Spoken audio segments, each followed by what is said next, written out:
सहना भवतु सहनौ भुनक्तु सह वीर्यं करवावहै तेजस्विनावधीतमस्तु मा विद्विषावहै।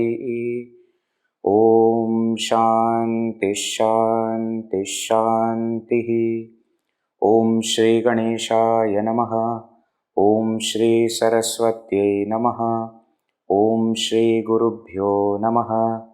समस्तजनकल्याणे निरतं करुणामयं नमामि चिन्मयं देवं सद्गुरुं ब्रह्मविद्वरं।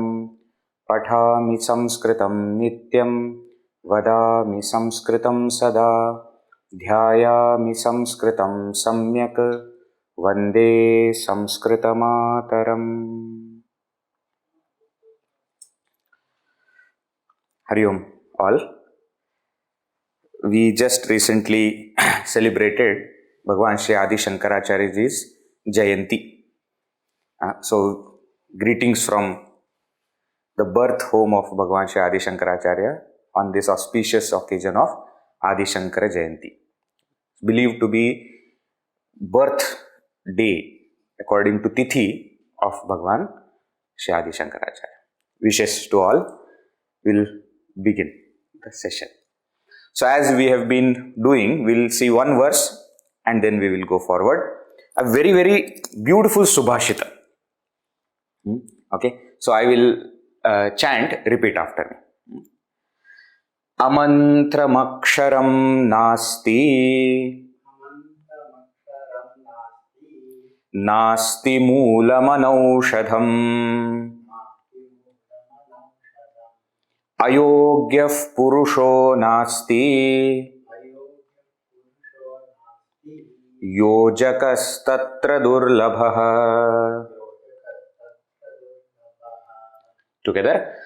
अमन्त्रमक्षरं नास्ति नास्ति मूलमनौषधम् अयोग्यः पुरुषो नास्ति योजकस्तत्र दुर्लभः. Beautiful verse. What this verse says, let us see one by one. 4 statements are there. Amantram aksharam na asti. Now, we have studied little bit of grammar now. Okay. What is the verb here? Verb here is asti. Asti is. Na asti. Na also we have seen avyaya. Remember? What is the meaning of na? No. No. So, na asti means not there. What is not there? Aksharam nasti. Akshara also word we have seen.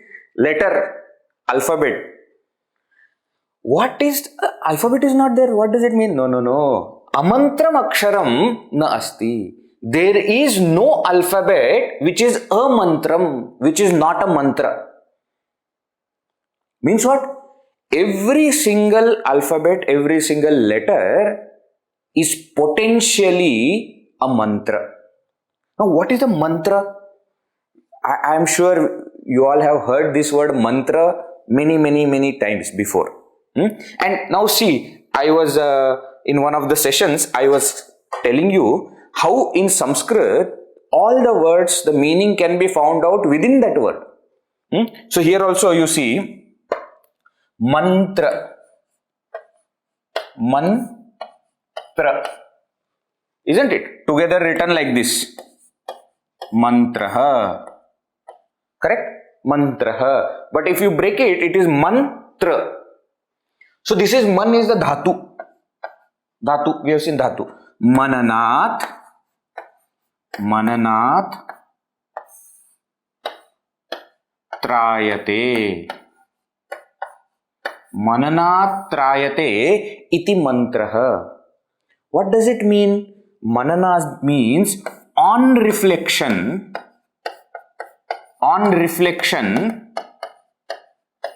trayate, which protects. Which protects. Means what? That which protects us when we reflect on it is called as mantra. That which protects us when we reflect on it, when we chant it, it protects us. That is called as mantra. See, mantra, of course, all the Vedic literature, Vangmaya means literature, all the Vedic Vangmaya literature is in the form of mantra. Please understand this important point also. Generally, we will use another word, shloka.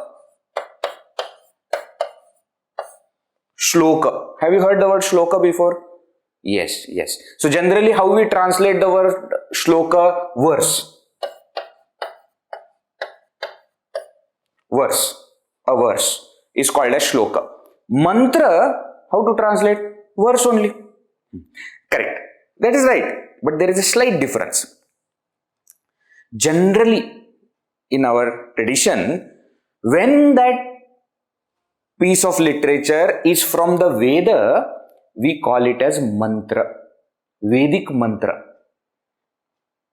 So whether it is Sahana Vavatu, the prayer that we do in the beginning, Om Sahana Vavatu, Sahana Bhunaktu, is from the Veda, so it is called as mantra. Specifically, it is called as Shanti mantra, because it is a mantra for invoking peace. Like that, every single Upanishad or other portions of Veda, whatever literature is there, we call it as mantra. Shloka actually is a type of meter. Meter, when the poetry is formed, a particular meter is there, particular rhythm is there, no? We'll see in Sanskrit what are the types of meter, etc. But shloka is actually one of those meters. But because it is most popularly used, generally any verse, any poetic construction in Sanskrit which is other than the Veda is called as shloka. Actually, interestingly, the present shloka that we are seeing, Subhashita that we are seeing, is also in the same shloka meter. Okay. 8. Entire Bhagavad Gita, not entire Bhagavad Gita, almost entire Bhagavad Gita, almost entire Valmiki Ramayana is in this shloka meter. Anushtup, Chanda and shloka is the meter. So, verse. So, Mananda Trayateti mantra. Mantra means what? That when we reflect on it, when we chant it, it has capacity to protect us. That is called as mantra. Now, the word mantra we also use for a specific short prayer to a deity. Om Ganganapataye Namaha is we say mantra for Ganpati. Isn't it? Japa mantra. All these words we use, right? So those are also, they may not necessarily be from the Vedas. Of course, Om Ganganapataye Namaha is from Veda, from Ganapati Atharvashirsha, but not all will be Om Namo Narayana, Om Namo Bhagavate Vasudevaya. These are coming in Mahabharata. Right? So there are some other things also which we call as mantra. So there the word mantra we use like a slogan. Sometimes even in English now the word mantra is used. This is that person's mantra of life. I don't know whether you have noticed people talking like this, that they have started using the word mantra there. What it means is it is their vision of life. It is their motto. So you see, from same word, we are coming up with so many meanings. Okay, motto is called as mantra. This is now usage wise I am telling, okay. I told you etymologically what it means, that which protects us on reflection. When we reflect on it, that which protects us. This is called as, this is Rudhi. This is Yogika.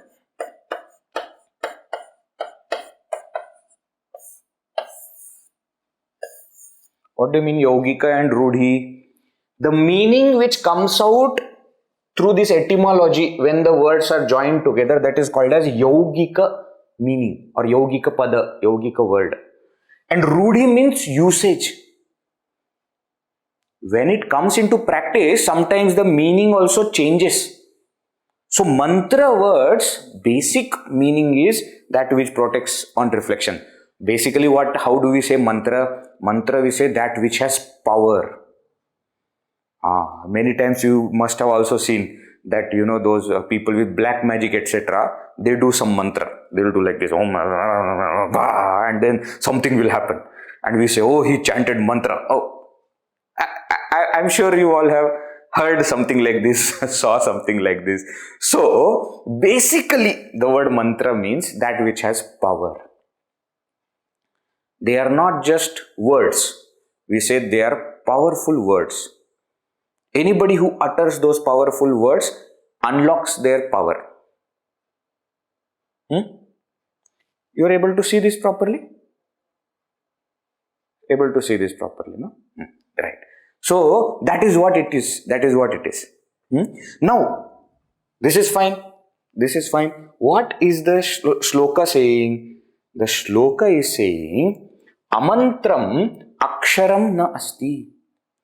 There is not a single letter which cannot become a mantra. Means what?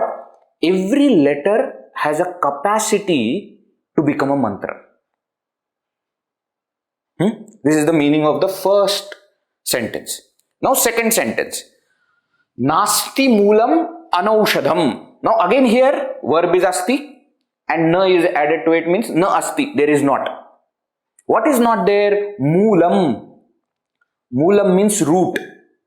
Root, not the dhatu root, not the grammar root, but the root of a tree. In Ayurveda Shastra, etc., they will have different medicinal values for different parts of a plant or a tree. Isn't it? They will say leaves, certain leaves have certain qualities, certain seeds, certain fruits, certain flowers, certain stems have medicinal qualities, but they say maximum powerful, those things, the part of the tree which has got maximum power when it comes to medicinal value are the roots. Some of the roots have very, very great medicinal qualities. I don't know what they are called. There are some kind of roots which generally in India, in some parts like in Kerala or even in Maharashtra, we use to put it in water during the summer time, so that the water becomes cooler and it becomes fragrant. Vada we say in Maharashtra, we say vada. I don't know in other parts what it is called. They even make what we say for the windows, no? It is not exactly covering, but kind of screens they make for windows with these roots, so that when the wind comes from the outside through the window, it becomes fragrant and comes in and becomes cooler. Actually it is like that. Okay, somebody saying khas, etc. Yes, so many I know in each of your languages there will be something like this. What is the point? The point is roots have medicinal values, and this shloka is saying there is no root which is not having medicinal values. Anaushadam. Aushadam means medicine. Anaushadam means not a medicine. Okay, so there is no root which is not a medicine. This is another beauty of Sanskrit, you see, the usage of double negative. The usage of double negative. See, in all our regional languages also we use like this, no? In English it sounds very, very, what we say, not right, because we don't use it like that. There is no root which is not a medicine. Generally we say all roots are medicine. It's simple. But there is a kind of vehemence in the statement when we use double negative. In all our regional languages it will be like that. In Hindi, etc. मैं भूल जाऊं ऐसा कभी हो नहीं सकता. It's not possible that I will forget. Means I will not forget. I'll never forget. But we use double. Sometimes we use triple negative. So here what is the point? Anaushadam moolam nasti. There is no root without any medicinal quality. which has no medicinal quality, there is no root. Now what? Third sentence. Ayogyah purushah nasti. Ayogyah purushah nasti. Na asti, same verb and then avyaya. Na asti. There is no purusha, person, who is ayogya, who is totally incapable or useless. Every single person, every single thing rather in the entire world is what is having some use. Is having some use. Why it is said like that? Because nothing has got no value. There is a very simple law. If something in the whole world is totally useless, then that thing does not exist, should not exist. So what I was saying, that if there is something which cannot be used at all, not at all used, then the thing or the person should not exist. Okay, so there is nothing in the whole world which is totally useless or totally incapable. Okay, are you getting? Now what? Let us revise. What is the verse saying? Amantram aksharam nasti. There is no letter or alphabet which cannot become a mantra. Nasti moolam anaushadham. There is no root which has no medicinal quality. Means all roots can be potentially medicines. Ayogyah purusha nasti. There is no person who is totally incapable or useless. There is no such thing. But what? Now see the beautiful fourth quarter of the statement of the shloka, which says Yojakah tatra durlabha. Tatra, there, Yojakah, an employer is rare. Employer is rare means what? A person who can make akshara into mantra. A person who can understand aushada, the medicinal value of mula, of the root. A person who can use qualities and intricacies, specificities, talents of people, such a person is rare. If you find such a person, then any letter can become a mantra. Any root can be extracted medicinal value from it, from any root. And any person can be used in any way. What is rare? Rare thing is yojakas tatra durlabha. Beautiful verse. Okay. Amantram aksharam nasti, nasti moolam anaushadam, ayogyah purushah nasti, yojakas tatra durlabha. Okay. Beautiful shloka. Did you like it? Subhashita, did you like it? So what we should become? We should become this yojaka. We should understand what to extract from where and how to do it.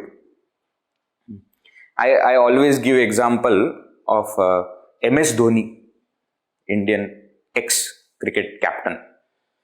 See, you give him all the wrong players, so-called wrong players, okay? The point is, Ayogya Purusha Nasti. There is no person, no player which is actually wrong. But those players which have been rejected by all other teams and nobody is ready to take, he'll make team out of it and he will show that the same team can win. He's done it in the past many times. He's doing right now also. That is the quality. What? To get the best out of each person, to get the best out of everything that we do. Yojakas tatra durlabha. Person who can become employer is rare. That's what we should all aim to be. Now, this Subhashita is nice. Meaning is also very nice. Of course, now you should know I am coming to a grammatical point. Why? Because we were studying in the last session Prathama Vibhakti. Correct? We were seeing the first case. And we saw Prathama Vibhakti's karaka is kartru karaka. Remember? The subject of the sentence in active voice will be in Prathama Vibhakti. Right? So now see. Prathama Vibhakti. Prathama Vibhakti, Prathama Vibhakti, Prathama Vibhakti, Prathama Vibhakti, Prathama Vibhakti. All these 8 words in this verse are in Prathama Vibhakti. Why? They are the subjects of all the sentences. There are 4 sentences. 4 sentences. Aksharam, amantram, nasti. Now here you see, akshara is the subject, amantram is the adjective. Remember, karta and kartru visheshana. Moolam is the subject, anaushadam is the adjective. Purushaha, subject. What is that? Ayogyaha is the adjective. Now here, yojakaha is the subject. Durlabha, either you can say as adjective, but better way to say is subjective complement. Remember last time we had seen?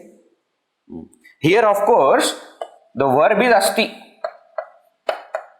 That also we have seen previously. Whenever there is no verb, either you have to take verb from above in the same verse, or you have to add this asti, vartate, bhavati. They are all in the meaning of to be. In English we say no, to be words. So yojaka tatra durlabha asti. There is an employer which is rare. That employer is rare. That is coming, which is taken automatically. But this all are in Prathama Vibhakti. They are in Napunsakalinga, Aksharam. Napunsakalinga, neuter gender. Therefore, there is a dot or half ma at the end.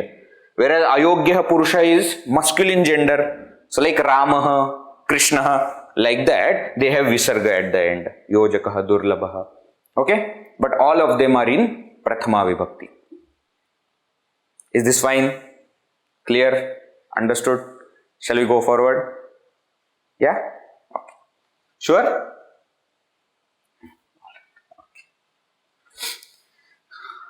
Okay. Now what? Now let us get into the topic. Yes. So, in the last session, we were seeing the usages of Prathama Vibhakti. Usages of Prathama Vibhakti. We understood Prathama Vibhakti is the Kartakarka. Is having Kartakarka means it is connected to the verb as a subject Karta. Karta. And if you ask the question who to the verb, you will get the answer which is in Prathama Vibhakti. In active voice, we are talking about active voice. Right? Okay. Now, actually in passive voice also the same thing applies. Karta will come, but that Karta will be in Tritiya Vibhakti. That's the only difference we saw last time. Okay. It won't be in Prathama Vibhakti. Karta you will get by asking the question who. Okay. Okay. Now, usages we were seeing in the last session. Usages of Prathama Vibhakti. We saw 5 usages. We are just going to go through them. I hope you remember. First is Kartari, Karta. Now this Kartari, Kartari, Kartari, Karmani, Karmani. This is about voices. It means inactive voice. Inactive voice to be understood. In passive voice is to be understood. Now, Kartari in the active voice, Karta. Karta, subject. So, subject in active voice is in Prathama Vibhakti. Subject in active voice is in Prathama Vibhakti. Examples we have seen. Second, Kartari, Kartru Visheshana. Visheshana, adjective. Kartru Visheshana, adjective of the subject. Adjective of the subject in the active voice is also in Prathama Vibhakti. This also we saw. Do you remember? What did we see? Visheshana follows the Visheshya. Correct? Remember 3 rules? 3 rules you remember. Good, you remember, that is sufficient. So, Kartru Visheshana. Now here also a small point. Okay. Karta and Kartru. Karta and Kartru. What is the difference, you know? You know what is the difference? Karta and Kartru. Karta is in Prathama Vibhakti. Not talking logically, Karta is in Prathama Vibhakti. The word Karta itself is in Prathama Vibhakti. Kartru The word kartru is pratipadika.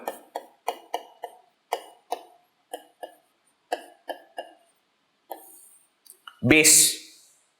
Kartru is the base. In Prathama Vibhakti it becomes karta. Now since it is joining with some other word, there are some rules, and that's why the base is used when it is part of one composite word called as samastapada. When the samastapada concept, samasa concept will come, that time we will see why. But just note this, karta and kartru, meaning wise there is no meaning, there is no difference. But kartru is the base, karta is Prathama Vibhakti of that base. Okay, coming back. In subject in active voice is in Prathama Vibhakti. Adjective to the subject also is in Prathama Vibhakti. Third, subjective complement also is in Prathama Vibhakti. We saw last time, subjective complement looks like an adjective only, but it has got an additional value, that something, a quality which was not there before. Maybe that quality has come later, and therefore it used as a complement and not as an adjective. This much is in active voice. When we understand the passive voice, in passive voice, object of the sentence goes in Prathama Vibhakti. And obviously when the object is in Prathama Vibhakti, then the Visheshana, then the adjective of that object in the passive voice also is in Prathama Vibhakti. Okay, one of the important things that we saw about Prathama Vibhakti is that the verb follows whatever is in Prathama Vibhakti. Remember, verb follows whatever is in Prathama Vibhakti. So in the active voice, verb will follow the karta subject. In the passive voice, verb will follow the object. Why? Because that is what is in Prathama Vibhakti. Ramaha Sitam Pashyati, Ramena Sita Drishyate. Example we had seen, many more examples also we had seen. I hope they are there with your notes, right? So this is what we had seen, usages of Prathama Vibhakti. We also saw some of the examples, right? And I remember I had given you some homework. Do you remember that I had given you some homework? Yes. What was the homework?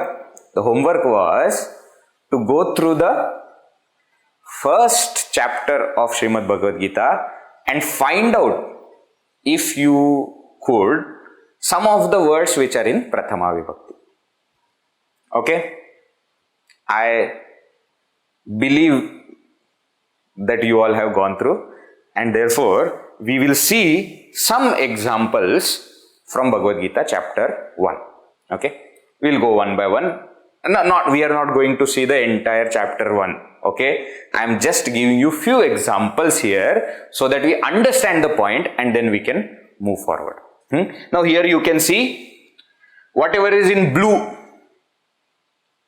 are actually words which are in Prathama Vibhakti. The whole verse I have written, because I don't know, some of you may not have the books, etc. So the whole verse I have written, but those words which are in Prathama Vibhakti first case are highlighted in blue. So first verse itself, Dharma kshetre kurukshetre samavetaha yuyutsavaha mamakaha pandavaha cha eva kim akurvata Sanjaya. Dhritarashtra is asking Sanjaya what happened on the battlefield. That's the gist of the verse. What is the point here? Samavetaha yuyutsavaha mamakaha pandavaha cha. All these are in Prathama Vibhakti. Mamakaha, of mine, sons of mine. Pandavaha, sons of Pandu. Cha is and, to join, to join. So my sons and Pandu's sons. Now adjectives are given for these. What? Samavetaha, those who have gathered. Those who have gathered. Samavetaha. Yuyutsavaha, with the desire to fight. Yuyutsavaha, with the desire to fight. Those who have gathered. my sons and the sons of Pandu, kim akurvata. What did they do? Okay, Prathama Vibhakti. See? Second verse again, Sanjay replies, Drishtva tu Pandavanikam vyudham duryodhanastada acharyam upasangamya raja vachanam abravit. Now here two words are in Prathama Vibhakti, Duryodhana and Raja. What? Seeing the entire battle arrangement of Pandavas, Duryodhana is the subject of the sentence. Tada, at that time, Acharyam upasangamya, going near his guru, Dronacharya, Raja vachanam abravit. The king spoke. Okay? I tell you, once you start understanding the language, once you start understanding a little bit grammar, it suddenly will become such a beautiful exercise to go through Gita. Why? You see, Duryodhana abravit. Duryodhana spoke. Okay? But there is a subjective complement. What? Raja bhutva abravit. He spoke like a king. Now remember, understand the context. Who is saying this? Sanjaya. Whom is he saying? To the actual king Dhritarashtra. Say, you see, you are asking me question. No? Let me tell you, your son, the eldest son of you, he approached the teacher, his teacher. When you approach a teacher, you should approach as a disciple. But how did he approach? Like a king, and spoke. You see arrogance? And then whatever follows, you will see Duryodhana's arrogance throughout in the speech. So, Duryodhana, Raja, both are in Prathama Vibhakti. Both are the subject. I mean, the subject and the subjective complement. Abravit is the verb. Akurvata was the verb in the first sentence. Okay. So, can you see now Prathama Vibhakti how it is used? More examples. Now here to 4, 5, 6. All are in Prathama Vibhakti only. Atra Shuraha, Maheshwasaha, Bhima Arjuna Samayudhi, Yuyudhanaha, Viratascha, Drupadascha Maharatha, Drushtaketush Chekitanah, Kashirajascha Viryavan, Purujit Kuntibhojascha, Shaibhyascha Narapungava, Yudhamanyuscha Vikrantaha, Vikramaujascha Viryavan, Saubhadro, Draupadeyascha, Sarva eva Maharathaha. Now please note, disclaimer, what? The words that I am writing here are after splitting the words so that it will be easy for us to understand. So there will be some differences in how it is written in your book and how it is written here. Both are right. Don't jump. Don't correct that. Nor send me messages saying, Vedji, you had mentioned wrong things. Let me explain first. Okay? What? Both are right. There it is written how a verse should be written. I am splitting the words for easy understanding. Example. Atra Shura. This Visarga won't be there in your book. Maheshwasaha. This also will not be there in your book. Bhima Arjuna Samayudhi. This also will not be there. Yuyudhano. This will be like this. Viratascha. There will be Sha here. Drupadascha. There will be Sha here. Maharatha will be same. Drishtaketush. Again Sha will be there. Chekitana same. Kashirajascha. Sha will be there. Purjit Kuntibhojascha. Shaibhyascha. Right? Yudhamanyuscha. Uttamaujascha. Saubhadro. Draupadeyascha. Sarva. Here only Sarva will be written. A will not be there. Sarva. Okay. Eva Maharataha, like that will be written in your book.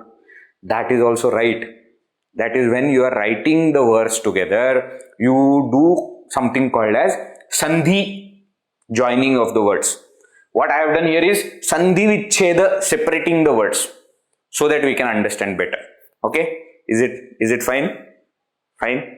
Through this we will understand some of the Sandhis also. Later on when the topic of Sandhi will come, there will be some kind of familiarity. Right? So, now here you see Shuraha, valorous. Maheshwasaha, who are very good in archery. Maheshwasaha. Bhima Arjuna Samaha, equal to Bhima and Arjuna. Yudhi in the battlefield. So what Duryodhana is doing, he is enumerating the people from the Pandava army who are valorous, great archers and equal to Bhima and Arjuna in the battlefield. Who are they? Now all the other words which are here are all the names of people. Yuyudhanaha, there was a person. Virataha, Drupadaha, Draupadi's father. Maharatha is not a word. Maharatha is the adjective for Drupada. Maharatha means, I am just trying how this class will not become a Gita class. Okay. Maharatha was a kind of army commander. How many people are under him and how many people he can finish in battle or he can defeat in the battle. Based on that, they used to give ranks. Like we have, no, in the present army, we have captain and like so many different ranks are there. Subedar is there and captain is there, and then so many such ranks are there. No, like that Maharatha was a rank for us at the moment. This much is sufficient. Okay, so that is the adjective given to Drupada. Drishtaketuhu, again another person. Chekitanaha, another person. Kashirajaha, the king of Kashi, another person. Viryavan is not a person, adjective. Viryavan means the one who has got virya, strength. Purujit, another person. Kunti Bhojaha, another person. Shaibhyaha, another person. Narapungavaha, not a name, adjective. Narapungava means best among the men. Narapungavaha, best among the men. Yudhamanyuhu, another person. Vikrantaha, another person. Uttamaujaha, Uttamaujas, Sakaranta Shabda. In Prathama, it becomes Uttamaujaha. Nachiketas becomes Nachiketaha. Remember? That. But Prathama Vibhakti. Viryavan again is an adjective. Saubhadraha, Subhadra's son. Abhimanyu. Saubhadraha is Abhimanyu. Those who don't know Mahabharata don't get worried, okay? There will be lots of words and the other people are just moving their head, but they don't know who are these people. Don't get frightened that we don't know anything. There are many people who don't know any of these people. I also don't know all of them, so don't worry. Okay, so Subhadra's son Abhimanyu. Draupadeyaha. Now you suddenly see what has happened. Plural is used. Plural is used here. Why? Because 5 people are mentioned together. Draupadi's 5 sons. From each of the Pandavas, Draupadi had one son. Yudhishthir, Bhima, Arjuna, Nakula, Sahadeva, from all of them. So therefore, Draupadeyaha is in plural. Saubhadra, all these are in singular. Sarve, all of them, Maharathaha, very strong army chiefs. So all the words which are in blue are in Prathama Vibhakti. You see how much Prathama Vibhakti is used? I told you the other day, after the verb, if there is any particular word which is more important, it is Prathama Vibhakti. Actually speaking, it is the most important word. Why? Because even the verb will follow what is in Prathama Vibhakti. So the form of the verb is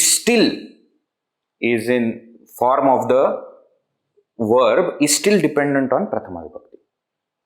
Right? And therefore it is important. Sarve is in plural. Why? Shuraha, Maheshwasa, Bhimarjuna, Samaha. This is all in plural. The names were all singular other than Draupadeyaha. Sarve, all of them. Sarvaha, one person. Sarve, all of them. Plural. So he is starting with one thing and then naming people and then again ending. All of them are great, valorous, archers who are very, very mighty and strong, equal to Bhima and Arjuna in the battlefield. Okay, everything is in Prathama Vibhakti. Right, next one. Verse number 8. Bhavan Bhishmasya Karnasya Kripasya Samitinjayah Ashwathama Vikarnasya Saumadattistathaevacha. Again here, Sandhi Vichcheda is done, therefore some changes might be there. Now after enumerating great valorous fighters from Pandava army, now he is counting great people from his own army. So he says Bhavan. Bhavan means Dronacharya. You, respected. Bhavan. Remember Bhavan also we saw. Tvam. is also you. Bhavan is you with respect. Remember? So he is saying to Dronacharya, Bhavan, you. Bhishmaha, Bhishmacharya, everybody knows. Karnaha, Karna, first son of Kunti. Kripaha, Kripaha, another Acharya of Pandavas and Kauravas, Kripacharya. Samitinjaya, Ashwathama, Vikaranaha, Vikarana was one of the brothers. Saumadatti Tathaivacha, and also Saumadatti. So he is again enumerating. So all of them are in Prathama Vibhakti. Anye cha bhava shuraha madarthe tyakta jivitaha nana shastra praharanaha sarve yuddha visharadaha. Very next verse. Again he says Anye cha bhava shuraha. All other people also were Anye, you see, others. Plural. Bhavaha, many. Shuraha, valorous. Madarthe tyakta jivitaha, those who have given up their life for me. Tyakta jivitaha is adjective for that Anye, Shuraha. Nana shastra praharanaha, all of them, they are expert in different kinds of shastra, weapons and weaponry. Sarve, all of them, yuddha visharadaha, they are expert in battlefield also. Not that technically they know about weapons, but they have never used it in battle. Not like that. Both they have. Now here again, everything which is in blue is in Prathama Vibhakti. And verb is not mentioned. What should be the verb? Asti only, but because it is plural, santi. Correct. Asti was correct. Bhavati, bhavanti, because plural, no? Shuraha. I told you verb will follow Prathama Vibhakti. Prathama Vibhakti is in plural. So, santi or bhavanti. Right. One more verse. Aparyaptam tadasmakam balam bhishma virakshitam paryaptam tu idametesham balam bhima virakshitam. Again he is comparing the two armies and saying that the bala, strength of our army, asmakam balam, aparyaptam tat bhishma virakshitam, which is protected by Bhishma. Bhishma was the commander-in-chief of Kaurava army. The strength of our soldiers, aparyaptam, is so huge. But idam etesham balam, but this strength of their army, Bhima abhirakshitam, protected by Bhima, is paryaptam, is limited as compared to ours. Okay? For this class, this much meaning is sufficient. Okay? In Vedanta class, I would have told more meanings, but this much meaning. Again, you see here, all these are in Prathama Vibhakti. Okay? This is just few. You can go ahead and keep on going forward, you know. Tasya sanjanayan harsham kuru viddha pratamaha simhanadam vinadyochaihi shankam dadmo pratapavan. Again here, kuru vriddha pitamaha pratapavan, all are adjectives for Bhishmacharya actually. Pitamaha. Simhanadam vinadya, loudly, you know, shouting the battle cry and blowing the conch. He uplifted the spirit of Duryodhana. That's what the verse is saying. So you see here, so many words are in Prathama Vibhakti. Okay, I have just given few as example. Is that fine? Shall we go forward? More such words you can find in all the texts, and as we move forward, we will keep seeing also. Right? Sufficient. Now let us enter into the next Vibhakti, Dvitiya Vibhakti. Second case is called as accusative case. What was the first case, Prathama Vibhakti, called? Not subject. Nominative case. Very good. Some of you are answering. Though I can't hear, but I can see your lips moving correctly. So, nominative case, Prathama Vibhakti. Now, the second is Dvitiya Vibhakti, which is accusative case. Subject was the karaka of the Prathama Vibhakti. Now, for Dvitiya Vibhakti, the karaka is object. Karaka, remember the word karaka? Karaka, that which shows the connection between the word and a verb. So, how is this word connected to the verb as karma, as an object? Which word? The word in Dvitiya Vibhakti. Accusative case is generally used to denote the object of an action. Ask the question what or to whom to the verb to get the answer of Dvitiya Vibhakti. To get the verb, to get the answer of object. What is the object of the sentence? Ask the word what. I drank water. What did you drink? Water. Who drank? I. So when you ask the question who, subject is the answer. When you ask the question what, object is the answer. The answer that you get is an object. Remember? I spoke to him. To whom did you speak? To him. Who spoke? I. So I am the subject, he is the object. Understanding? So Dvitiya Vibhakti. Now let us see the usages. First usage, karma. Okay, I am not writing the word kartari karma now. Okay, but you understand, therefore active voice. Why? Because karma object in passive voice will be in Prathama Vibhakti. We saw last time in Prathama Vibhakti. Okay, now we are talking about simple active voice. Now for some time we are not going to change to active passive. Okay, when the topic will come, that time we will do that. So object in active voice is in Dvitiya Vibhakti. Example, Ramah Sitam Pashyati. Same example we had seen in the last session. Only difference was there, the highlight was on Ramah, the subject of the sentence. Now the highlight is on object of the sentence, Sitam. To whom did he see? Sitam Pashyati. Aham Bhojanam Karomi. I am having food. I am eating food. What am I doing? Eating food. Bhojanam. Balika dugdham pibati. A small girl is drinking milk. What is she drinking? Milk. Dugdham. Dugdham is in Dvitiya Vibhakti. It is the object of the sentence. Is that okay? Okay. See one more interesting point. Okay. We saw last time the verb will follow what? Whatever is in Prathama Vibhakti. Correct? So Ramaha, if it is the subject, verb will be Pashyati. Now instead of Sita, suppose Sri Rama is seeing animals plural. Then what will happen? Ramaha Pashun Pashyati. Pashyati will still be in singular. Why? Because Ramaha is in singular.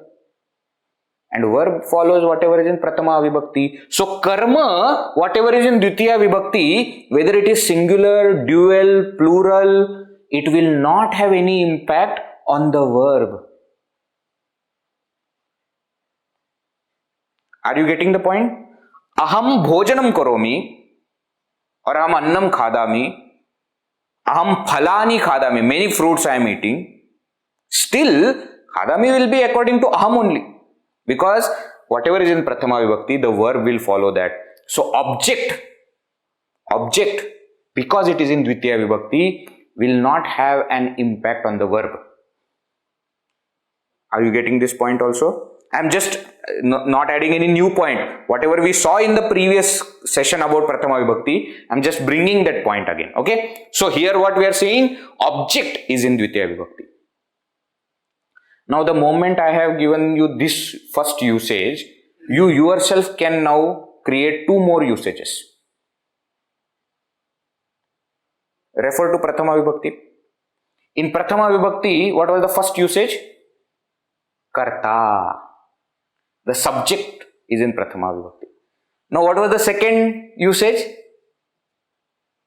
Adjective of that subject. And what was the third usage? Subjective complement. Same thing follows here. Second usage of Dvitiya Vibhakti is adjective of the object.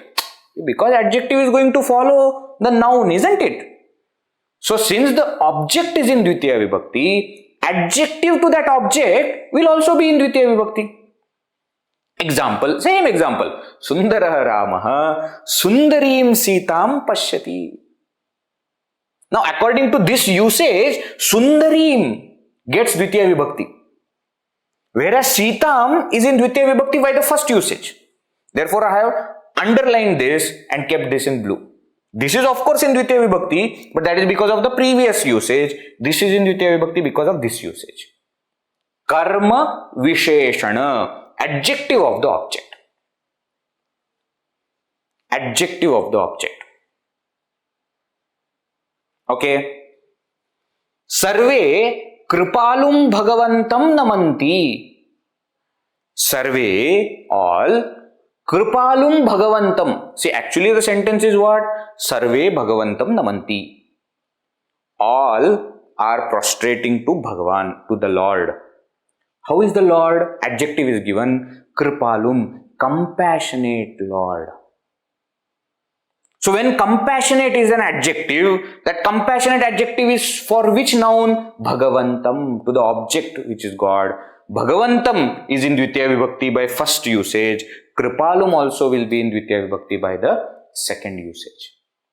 So the object of the sentence also is in Dvitiya Vibhakti, and the adjective to that object, Visheshana, to that noun, to that karma, also is in Dvitiya Vibhakti. Are you following so far? Simple.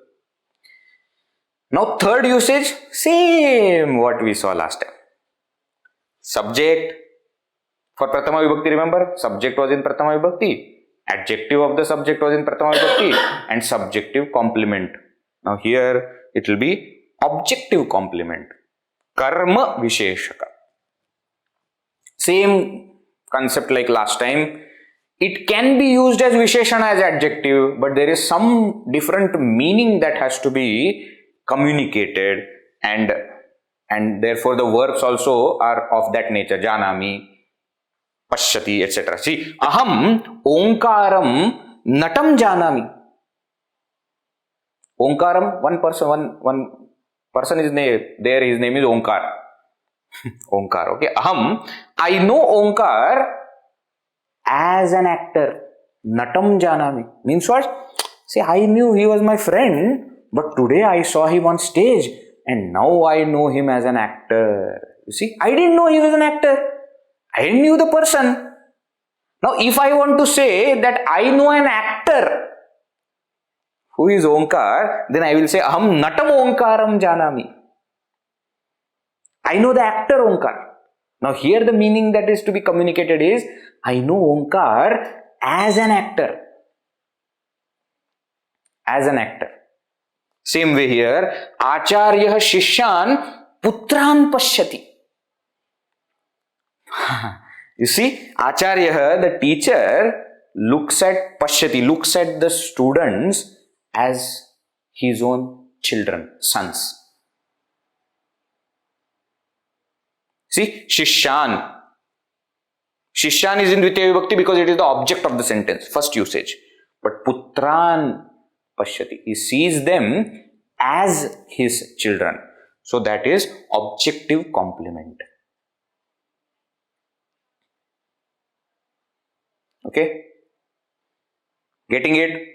Getting it? You see, if I add the word cha here, cha here, the meaning will be very different.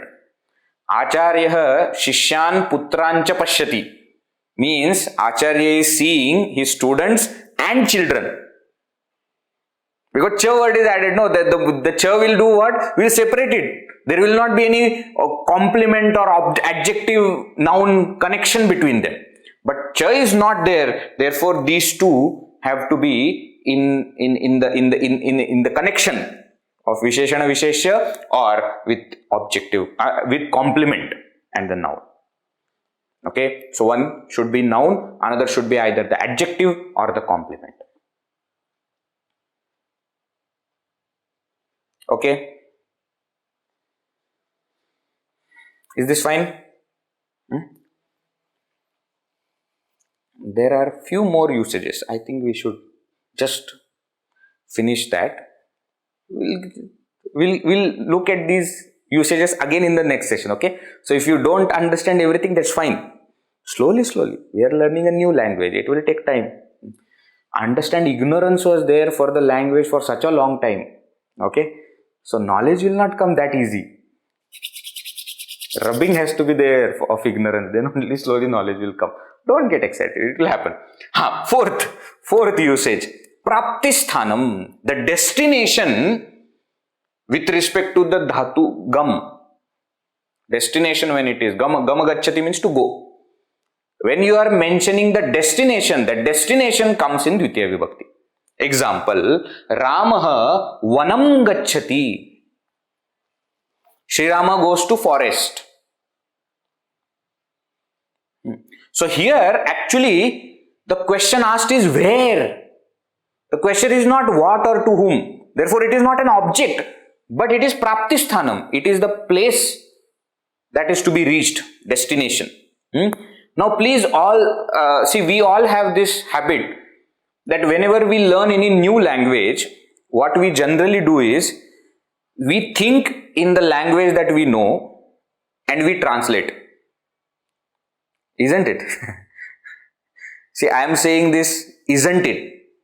Also because I am thinking in my mother tongue and then I am speaking English. Isn't it, etc. It doesn't come. Sometimes, no, while saying also you will say, this is understood, na? Understood, na?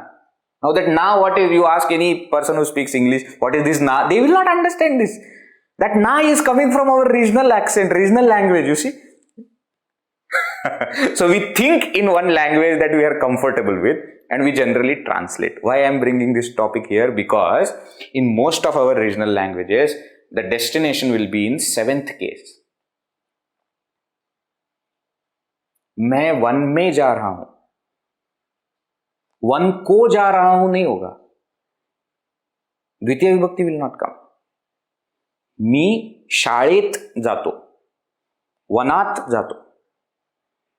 I know only two regional languages, Hindi and Marathi, so I gave two examples. You can check in your own regional languages. Most of the times it will be in seventh case. Therefore the question is where? In something, no? Seventh case. But in Sanskrit, the destination, especially with the verb gama gaccha, gacchati, gacchami, gaccha, etc., the destination, the place where we are reaching, comes in Dvitiya Vibhakti. Note this point. Not difficult. When we are translating into from our language to here, just one exception. One in computer language, no, one if loop you have to add. If it is like this, gacchati, and then go to Dvitiya, don't go to Saptami. That is what you have to add. Ramaha vanam gacchati. Aham annakshetram gacchami. I am going to annakshetra. Annakshetra is dining place, dining area. Tvam patashalam gaccha. You go to school. Ordering gaccha. Go. Tvam, you go to school. You are telling your child, go to school. So, patashalam is the destination. Vanam, annakshetram, destination, comes in Dvitiya Vibhakti. Aham mandiram gacchami. Okay. All the places you can see with gacchami, it is in Dvitiya Vibhakti. Note, Chaturthi Vibhakti can also be used. Vanaya gacchami, annakshetraya gacchami. Okay. Can be used. Whether they will be used or not, Pathashala yai gacchami. Chaturthi Vibhakti can be used, but more popular usage is of Dvitiya Vibhakti. Okay. Shall we stop? Yeah, I think too much saturation. There are two more usages which we will summarize these four usages in the next session, and then we will see two more usages. Then we will go forward with the examples, and we will also see from Bhagavad Gita chapter 1 the words which are in Dvitiya Vibhakti. Okay, that also we will see in the next session. There also is one interesting point which we will be seeing in the next session. There are certain verbs which will have two objects. Such things also we will see. Generally, the one object is there, no? Most of the verbs.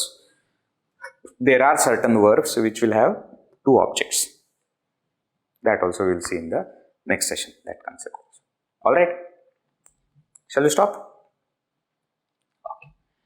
Om Purnamadav Purnamidam Purnat Purnamudachyate Purnasya Purnamadaya Purnameva Vashishyate. Om Shanti Shanti Shanti. Harihi Om Shri Gurubhyo Namaha. Harihi Om. Hari Om.